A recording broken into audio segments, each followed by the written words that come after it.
ഇറാനും അമേരിക്കയും തമ്മിലുള്ള നിലവിലെ യുദ്ധം അവസാനിപ്പിക്കുന്നതിനും ഹോർമൂസ് കടലിടുക്ക് വീണ്ടും തുറക്കുന്നതിനുമായി ഇറാൻ മുന്നോട്ട് വെച്ച ഏറ്റവും പുതിയ നിർദ്ദേശത്തിൽ പ്രസിഡന്റ് ട്രംപ് അതൃപ്തി പ്രകടിപ്പിച്ചു.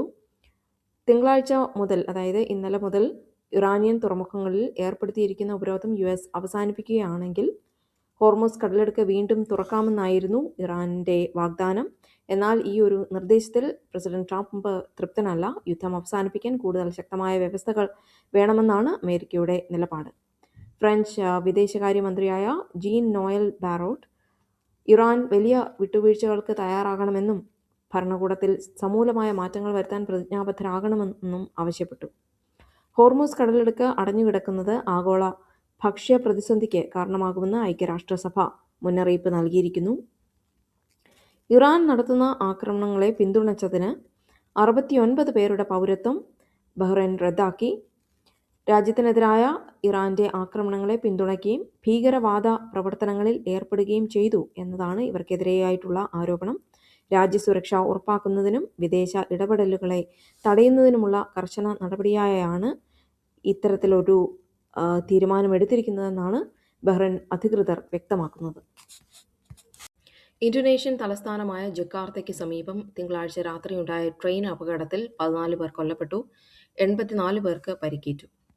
വടക്കു കിഴക്കൻ നൈജീരിയയിലെ അഡമാവ സ്റ്റേറ്റിൽ തോക്കുധാരികൾ നടത്തിയ ആക്രമണത്തിൽ 29 പേർ കൊല്ലപ്പെട്ടു.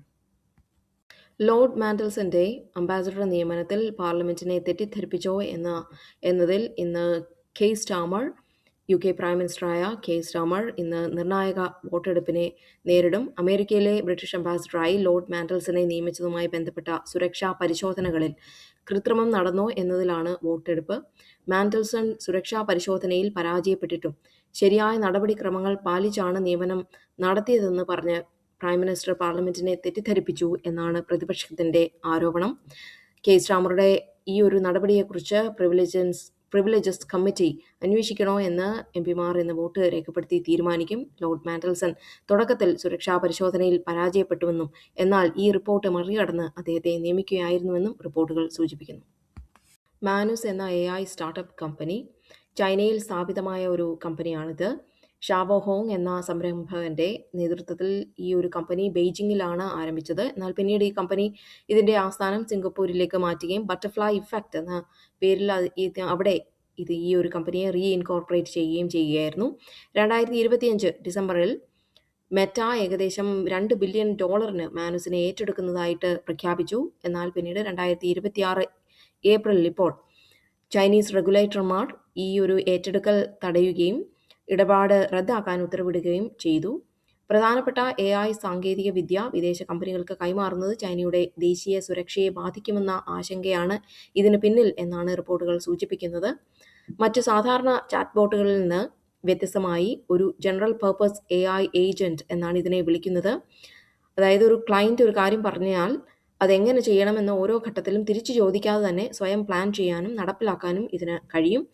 കേവലം ചോദ്യങ്ങൾക്ക് ഉത്തരം നൽകുന്നതിന് പകരം ഡേറ്റ വിശകലനം ചെയ്യുക, ഗവേഷണം നടത്തുക, ചാർട്ടുകൾ നിർമ്മിക്കുക തുടങ്ങിയ സങ്കീർണമായ കാര്യങ്ങൾ ഇത് തനിയെ ചെയ്യും.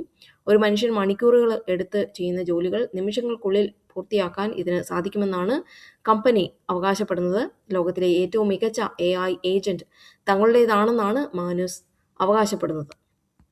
ഇലോൺ മസ്കും സാം ഓൾട്ട്മാനും ഇന്ന് കോടതിയിൽ എത്തിച്ചേരും. OpenAIക്കുള്ളിൽ ഉള്ള അധികാര തർക്കങ്ങൾ വിചാരണയിലൂടെ പുറത്തുവരും. കാലിഫോർണിയയിലെ ഓക്ലൻഡ് ഫെഡറൽ കോടതിയിൽ ഇന്ന് വിചാരണയുടെ പ്രാരംഭ വാദങ്ങൾ ആരംഭിച്ചിരിക്കുന്നു. ജൂറി തിരഞ്ഞെടുപ്പ് ഇന്നലെ പൂർത്തിയായിരുന്നു. ലാഭേച്ഛയില്ലാതെ പ്രവർത്തിക്കാൻ തുടങ്ങിയ OpenAI ആ ലക്ഷ്യത്തിൽ നിന്ന് മാറി മൈക്രോസോഫ്റ്റുമായി ചേർന്ന് ലാഭത്തിനായി പ്രവർത്തിക്കുന്നു എന്നാണ് മസ്കിന്റെ പ്രധാനപ്പെട്ട ആരോപണം. $134 ബില്യൺ നഷ്ടപരിഹാരമാണ് മസ്ക് ആവശ്യപ്പെടുന്നത്. ഈ തുക മുഴുവൻ ചാരിറ്റി പ്രവർത്തനങ്ങൾക്കായിട്ട് നൽകുമെന്നും അദ്ദേഹം വ്യക്തമാക്കിയിട്ടുണ്ട്. OpenAI പ്രസിഡന്റ് ഗ്രെഗ് ബ്രോക്ക്മാന്റെ സ്വകാര്യ ഡയറക്ട് കുറിപ്പുകൾ ഉൾപ്പെടെയുള്ള ആയിരക്കണക്കിന് രേഖകൾ തെളിവായി കോടതിയിൽ ഹാജരാക്കിയിട്ടുണ്ട്. മസ്ക് OpenAIയുടെ പൂർണ്ണ നിയന്ത്രണം ഏറ്റെടുക്കാൻ ശ്രമിച്ചുവെന്നും അതിൽ പരാജയപ്പെട്ടതിലുള്ള വിരോധമാണ് ഈ ഒരു കേസിന് പിന്നിലെന്നുമാണ് സാം ഓൾട്ട്മാനും സംഘവും കോടതിയിൽ വാദിക്കുന്നത്. അടുത്ത ടൂർണമെന്റ് മുതൽ 48 ടീമുകളാണ് പങ്കെടുക്കുന്നത്. ഈ ടീമുകൾക്കെല്ലാം നൽകുന്ന സമ്മാനത്തുക ഫിഫ വർദ്ധിപ്പിച്ചിരിക്കുന്നു. ചരിത്രത്തിലെ ഏറ്റവും വലിയ തുകയാണ് ഇത്തവണ ടീമുകൾക്കായി മാറ്റിവെച്ചിരിക്കുന്നത്. മുൻ ലോകകപ്പുകളെ അപേക്ഷിച്ച് ഇതിൽ വലിയൊരു ശതമാനം വർധനവുണ്ട്. ടൂർണമെന്റിൽ നിന്ന് നേരത്തെ പുറത്താകുന്ന ടീമുകൾക്ക് പോലും വലിയൊരു തുക ലഭിക്കുമെന്നാണ് ഫിഫ ഉറപ്പാക്കിയിരിക്കുന്നത്. ഇത് ചെറിയ രാജ്യങ്ങളിലെ ഫുട്ബോൾ വികസനത്തിനെ സഹായിക്കും എന്നാണ് ഫിഫയുടെ അഭിപ്രായം. അടുത്ത ടൂർണമെന്റ് മുതൽ 48 ടീമുകളാണ് പങ്കെടുക്കുന്നത്. ഈ ടീമുകൾക്കെല്ലാം നൽകുന്ന സമ്മാന തുക ഫിഫ വർദ്ധിപ്പിച്ചിരിക്കുന്നു. ചരിത്രത്തിലെ ഏറ്റവും വലിയ തുകയാണ് ഇത്തവണ ടീമുകൾക്കായി മാറ്റിവെച്ചിരിക്കുന്നത്. മുൻ ലോകകപ്പുകളെ അപേക്ഷിച്ച് ഇതിൽ വലിയൊരു ശതമാനം വർധനവുണ്ട്.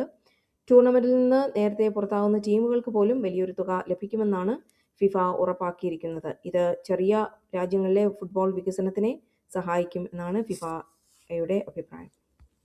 യുഎസിലെ പ്രമുഖ ന്യൂസ് നെറ്റ്വർക്കായ ABC-യിലെ പ്രമുഖ ടോക്ക് ഷോ അവതാരകനായ ജിമ്മി കിമ്മൽ കഴിഞ്ഞ ആഴ്ച നടത്തിയ ഒരു പരാമർശമാണ് വിവാദങ്ങൾക്ക് വഴിവെച്ചത്. അദ്ദേഹം സാധാരണമായി അദ്ദേഹത്തിന്റെ ലേറ്റ് നൈറ്റ് ഷോയിൽ പ്രസിഡന്റ് ട്രംപിനെയും അദ്ദേഹത്തിന്റെ വൈഫ് മെലാനിയ ട്രംപിനെയും കളിയാക്കിക്കൊണ്ട് പല പരാമർശങ്ങളും സാധാരണ നടത്താറുണ്ട്. എന്നാൽ കഴിഞ്ഞ വ്യാഴാഴ്ച നടത്തിയ ഒരു തമാശയ്ക്ക് പറഞ്ഞ ഒരു പരാമർശമാണ് ഇത്തരത്തിലുള്ള വിവാദത്തിന് ഇപ്പോൾ വഴിവെച്ചിരിക്കുന്നത്. അദ്ദേഹം പറഞ്ഞത് ഇപ്രകാരമാണ്: മെലാനിയ ട്രംപിനെ അദ്ദേഹം ഒരു എക്സ്പെക്റ്റന്റ് വിഡോയുടെ ഒരു ഗ്ലോ അവരുടെ മുഖത്തുണ്ട് എന്നാണ് പറഞ്ഞത്. ഇതാണ് വിവാദത്തിന് വഴിതെളിച്ചത്.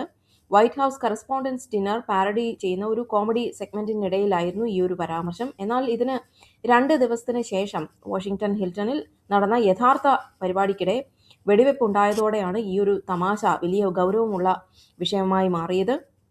കിമ്മലിന്റെ വാക്കുകൾ വിദ്വേഷം നിറഞ്ഞതും അക്രമത്തിന് പ്രേരിപ്പിക്കുന്നതുമാണെന്നാണ് മെലാനിയ എക്സ് പ്ലാറ്റ്ഫോമിൽ കുറിച്ചത്.